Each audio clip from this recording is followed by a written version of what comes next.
Et tout de suite, notre invité, c'est vous, Jean-Marie Théodat. Bonjour à vous. Bienvenue sur Bonjour. l'antenne de France 24. Vous êtes directeur du département géographie à l'université Panthéon-Sorbonne. Vous connaissez très bien Haïti. On vous doit d'ailleurs un ouvrage, Fat Rapport au Prince, édité en 2021 aux éditions Parole. D'abord, je le disais en préambule de notre échange, il y a plusieurs crises qui parcourent Haïti depuis quelques années. Mais est-ce que vous diriez déjà qu'on peut parler d'un effondrement du pays, d'un État failli ?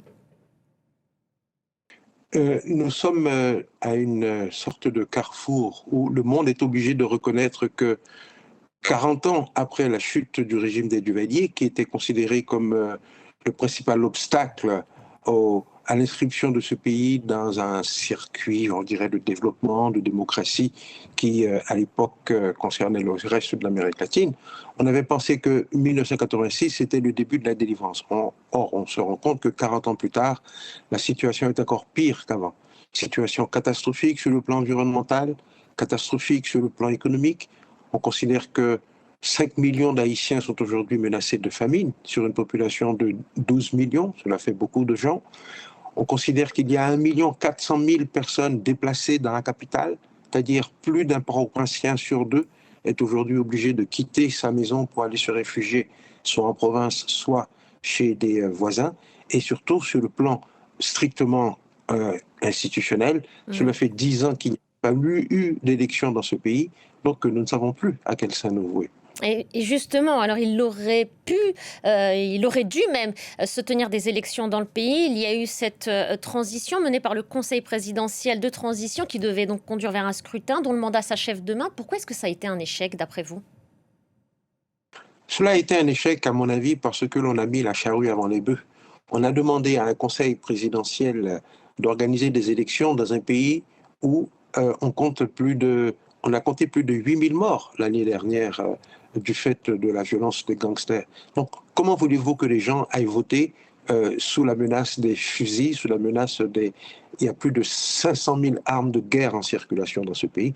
Donc, s'il ne peut pas y avoir de paix civile, il ne peut pas y avoir non plus d'élection.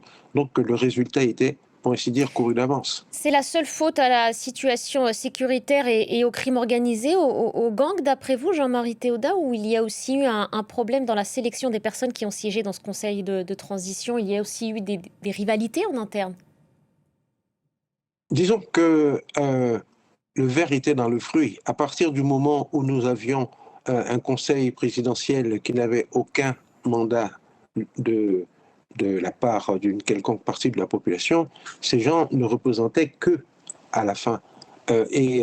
Lorsque l'on place ainsi les commandes de l'État entre des mains qui n'ont pas l'onction d'une élection, cela laisse la place ouverte à toutes les dérives. Donc c'est le contraire, moi, qui m'aurait étonné, parce que ces gens qui savaient dès le départ qu'ils n'avaient de compte à rendre à personne. Maintenant, je pense que il ne suffit pas de stigmatiser les personnalités ici présentes pour trouver la clé de la situation, parce que d'autres n'auraient peut-être pas fait mieux. Donc le problème est vraiment structurel, ce n'est pas une question de personnalité. Vous évoquez la violence des gangs aussi, plus de 8000 personnes tuées depuis l'année dernière. Justement, pourquoi est-ce que la justice, la police, l'armée n'arrivent pas à enrayer ce crime organisé? Comment est-ce qu'ils se structurent?